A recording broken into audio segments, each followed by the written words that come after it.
Hello and welcome back. In this video, we will talk about the activation functions in artificial intelligence.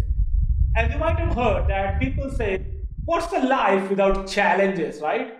I like to extend that point by saying, what's an AI model without non-linearity? It's a fun way of saying that the real life data is very non-linear. There is no one-to-one correlation to things.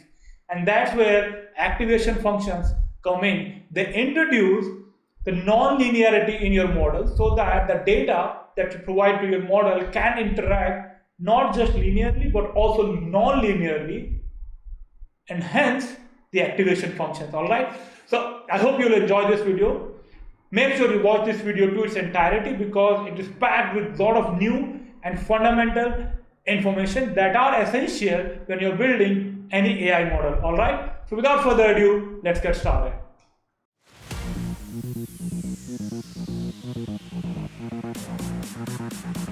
What is an activation function and why do we need it? So if you look at what we do in an AI model, and trust me, it doesn't matter what you are building, it doesn't matter who is building this. Even if you go and look at the details of ChatGPT, you will find this. And when I say you will find this, I mean by matrix multiplication. Matrix multiplication is all that is happening inside an AI model, right? So we are always multiplying one thing to another. Now if you notice, if you pay close attention, this matrix multiplication is linear. So when I say linear, for example, 2 multiplied by 3 is going to be 6 plus something plus something. This is a linear operation. The problem with linear operation is that with linear operation you will get linear outputs. What I mean by linear output is this. If you go here and type deep learning playground, you'll find this website where if you select a data set which looks like this. Now assuming you are building an AI model which is trying to segregate between two classes, let's say oranges and apples, that you can do with a straight line. So if I take a quick snapshot of this, copy this, bring it to paste it. Now I can take a single line and I can divide these two classes very easily, no problem.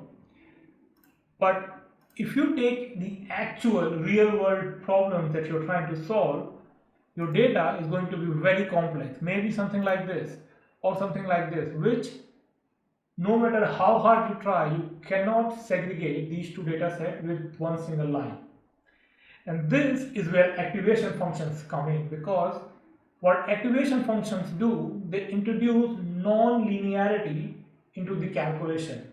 And what I mean by that, we're going to look right now. Now moving to our collab, we will start with some theory. We have already talked about this. The real world data is non-linear. We need more complex functions to represent non-linearity.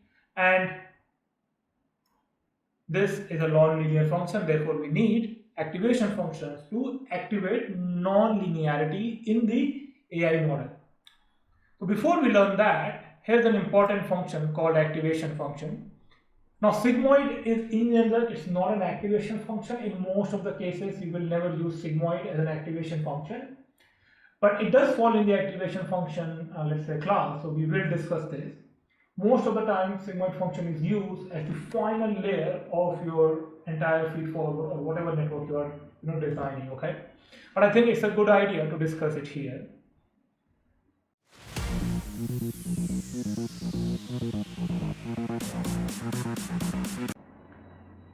So if I get a sigmoid function from TanH and I get an input random 3, 4. So if I run this, so I got the inputs which is like this. Now if I run it with the sigmoid function, you will see that everything has been clipped between 0 and 1, right?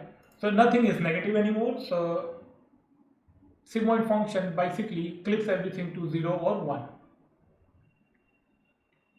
Now let's take a deeper dive into sigmoid function and understand what's happening. So the formula for sigmoid function is this, which is basically here. And if you take a derivative of sigmoid function, then you get this. Fair enough? I will import numpy and matplotlib, and I will also define two functions, sigmoid and sigmoid derivative, and then I will print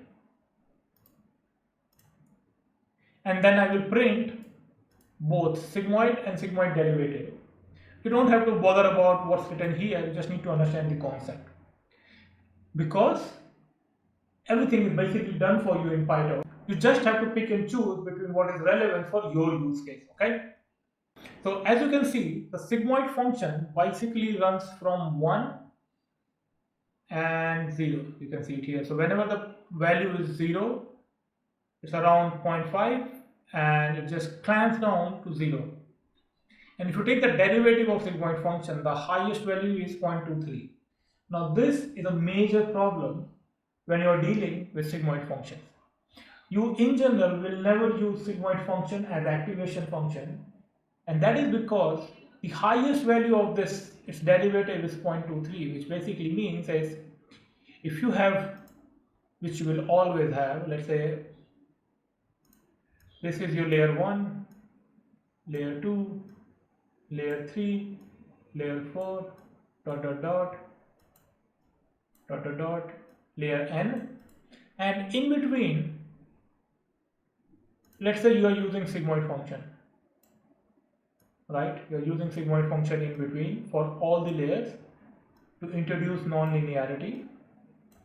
The problem would be that when you do a back propagation, so with your model, when you do a back propagation to update the weights and do the learnings for each neuron, right? You want to do the back propagation so that they can learn.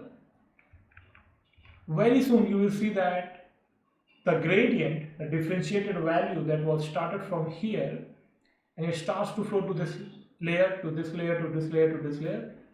When it arrives to level 2, level 3, level 4, the value will become so small that it is practically 0. So if I take the best case scenario of 0.23, you will see that this value is practically 0, because whenever you multiply something which is less than 0, it becomes even smaller, okay? And that's why we in general not use sigmoid function.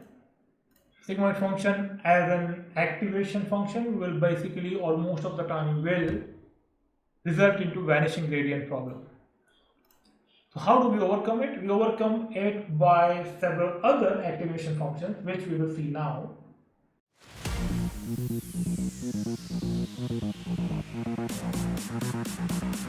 One of the most important one is hyperbolic TanH activation function. It squashes any input value between -1 and 1. Obviously, you can go and read about it in the PyTorch official documentation. Right, here's the formula, here's the graph. No matter what value you put for x, it will always be between 1 and -1. And zero-center functions are much more useful when optimizing the AI models like LSTM, RNN, and when we will design our own transformer architecture, when we will build our own chatbot, this activation function will become really handy. So if you take a deeper dive in TanH, I normally, from all of these videos, from all of these auxiliary videos, your main purpose should be to understand the concept. You literally don't have to worry about the math behind it. You never ever have to differentiate anything when you're working with PyTorch. You don't worry about when you differentiate how it looks. I'm giving you everything here so that you can understand the concept behind it, okay? In general, you never have to differentiate anything, okay? So I will run this where I will plot hyperbolic TanH function, and I will also plot its derivative, taking more than, okay, there it is. So as you can see, TanH is -1 to 1, and its derivative is, the highest value is 1, which you notice that how derivative of TanH, the maximum value is 1, which means it won't fall into the trap of vanishing gradient. So this is one of the activation function that helps us avoid vanishing gradient problem.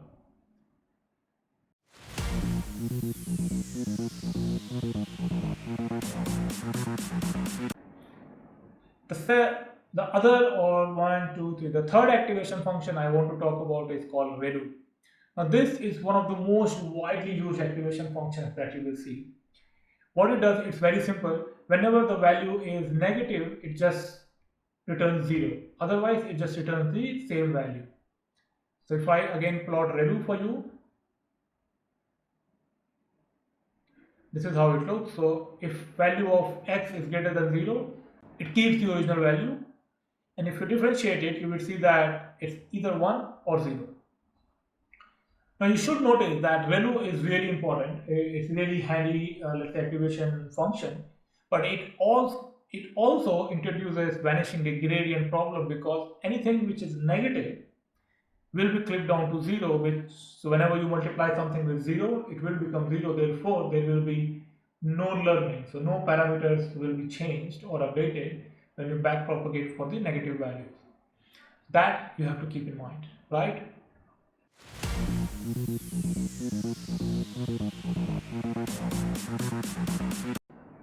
One of the alternative of ReLU is Parametric ReLU, which basically means that instead of returning 0, now we are multiplying x with a value of alpha.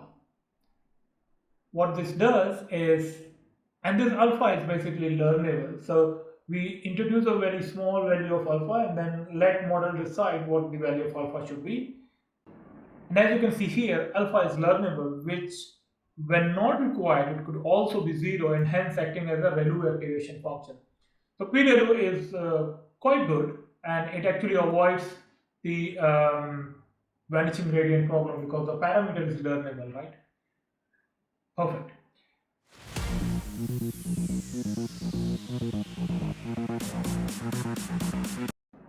Now there's another activation function called Leaky ReLU.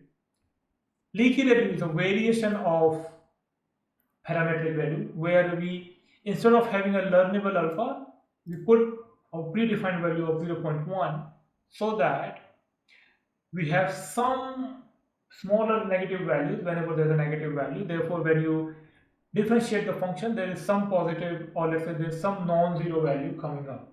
Okay, that's how ReLU and PReLU works.